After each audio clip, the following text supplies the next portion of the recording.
Hello, all you gamer guys and gals. Guess what time it is? It's Christmas movie week.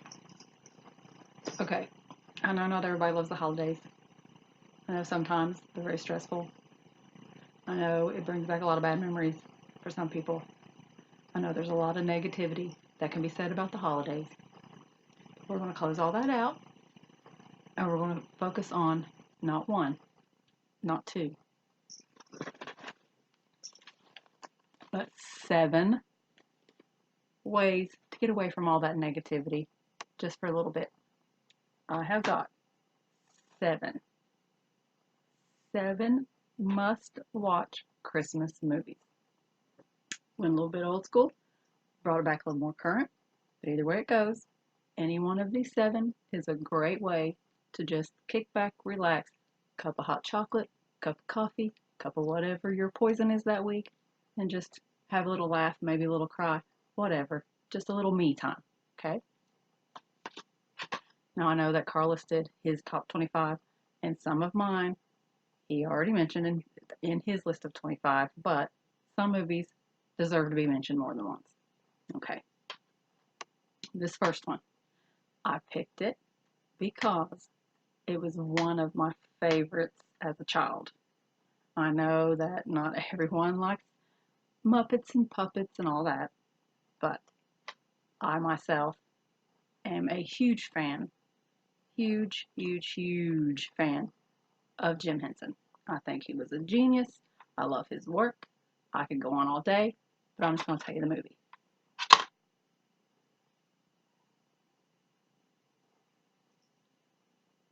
Who doesn't love Emmett Otter? Okay? This little guy. Such a sweet story. It'll hit you in the feels every time. I'm not going to get into it. I don't like spoilers, but there's a whole big lesson at the end about giving and love and all that. Really super cute.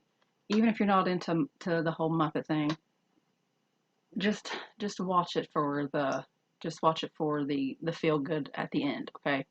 And if you buy the DVD, it comes with, how I love the extras. It comes with bloopers, and I don't know if you've ever seen bloopers from Muppet, but these will crack you up. I mean, these are some of the best bloopers I've ever seen. Bloopers are my favorite part of the DVD experience, but these are some of the best I've ever seen. Must get Emmett Otter, Jug Band Christmas. So good. Y'all are gonna love it. Okay, this next one is probably my favorite Bill Murray movie. I love Bill Murray. Grew up watching him. He's amazing. He's just his presence, his timing. I don't know if you're not real familiar with his stuff. I know most of his stuff happened in the 80s, but if you're not familiar with his stuff, give him a go. He's just a genius. But this one, like I said, is probably my favorite Bill Murray movie. And this is one of the few Christmas movies that I watch all year round, whether it's Christmas or not. I love it so much. And it's called Scrooged. This one is kind of a very loose adaptation to Charles Dickens. Uh, what was that called? A Christmas Carol. I've forgotten for a minute. The book, read it 100 times. Forgot for a minute. A Christmas Carol. The one with Ebenezer Scrooge, hence Scrooged. Um, Lost the whole spirit of Christmas, lost in touch with, the concept of giving and loving other people and, very hateful, selfish man.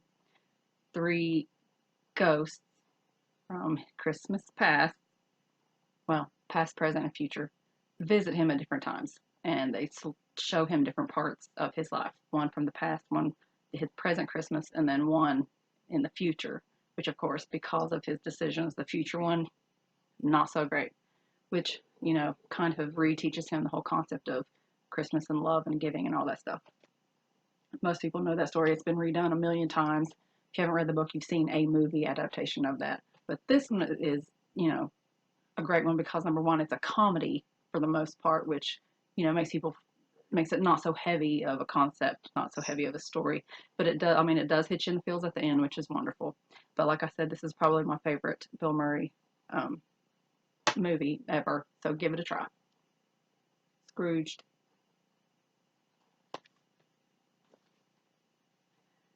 Now this one is another adaptation. This one is more of it's a romantic comedy. It's not by any means my favorite, you know, one of my favorite movies of all time or anything like that.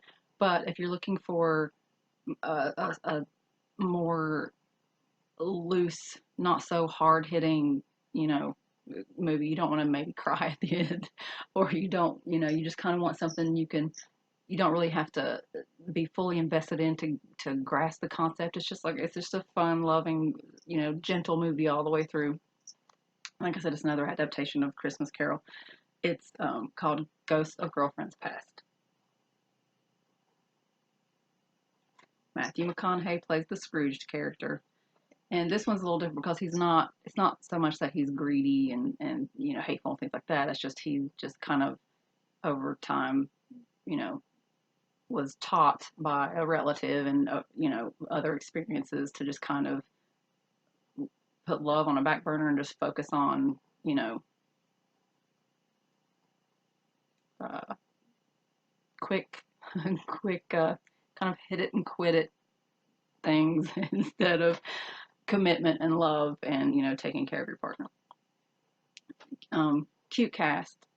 Like I said, not really hard. It's not going to hit you hard. It's not going to be your most favorite movie ever, but it's a fun, you know, lighthearted adaptation of Christmas Carol.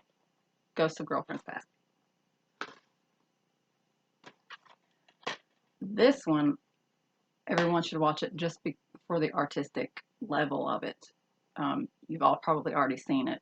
If you haven't, you really should. It's just visually spectacular. Um, I can't even put into words the artistry of this movie. Tom Hanks is the main actor, although it's an animated film, but he did the acting for all of the roles. And just if you're like me and you like watching the extras, you really should take time to watch the making of this thing. It's just amazing what we can do now with film as opposed to just 20, 30 years ago. But it's the Polar Express.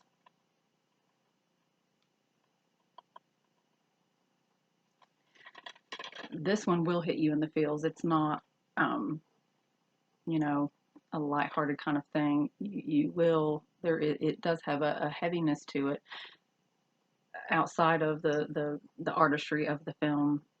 The second thing that will hit you is the story. Um, it's just the music is great, the characters are great.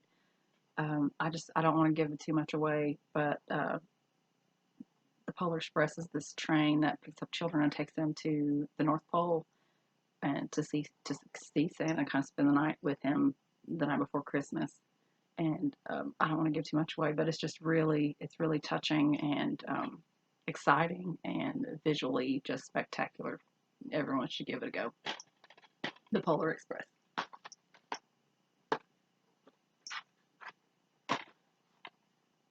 Y'all may not be very happy with my next two choices because not everyone likes to cry during movies like I do.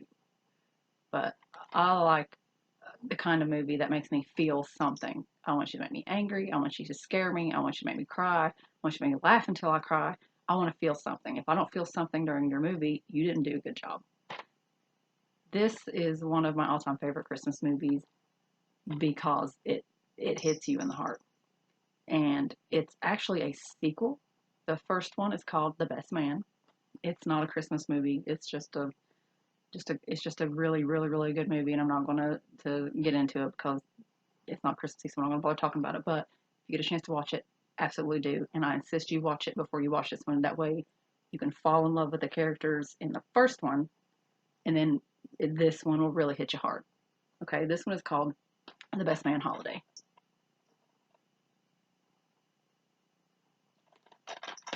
these friends, most of them met in college. Um, Relationships happened. They got each other through hard times. They just like really, really, really close friendships. These group of people. And in the first movie, some things happen and put some strain on some relationships. And this one is 10 years later. In this one, they have kids, or they're trying to have kids, or they're whatever. They're like fully grown ups now. In the first one, they're like kind of just starting their careers after college. This one, they're doing the adult thing, struggling in a lot of ways, and they come together for the holidays, because it's one of the characters' Christmas wish that they all come together, to her home and just celebrate together, because she's trying to get everybody back together and get their relationship stronger or whatever. Not going to tell you any more than that, other than you will fall in love with these characters in the first one, and you will stay in love with these characters in the second one. It will hit you in all your feels.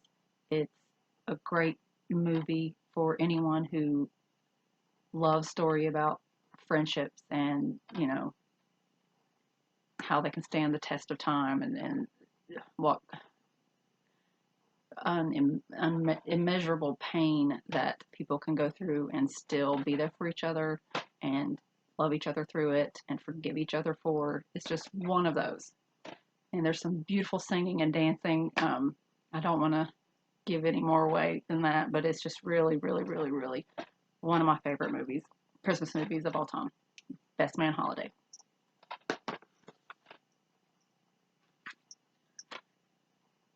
This one will also, if you're a crier like me, you've probably already seen this and you've cried to it about a million times.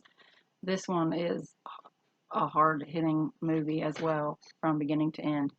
It's a story about, it's got a lot of the same themes as The Best Man Holiday, but instead of friends, it's just one family. It's called The Family Stone.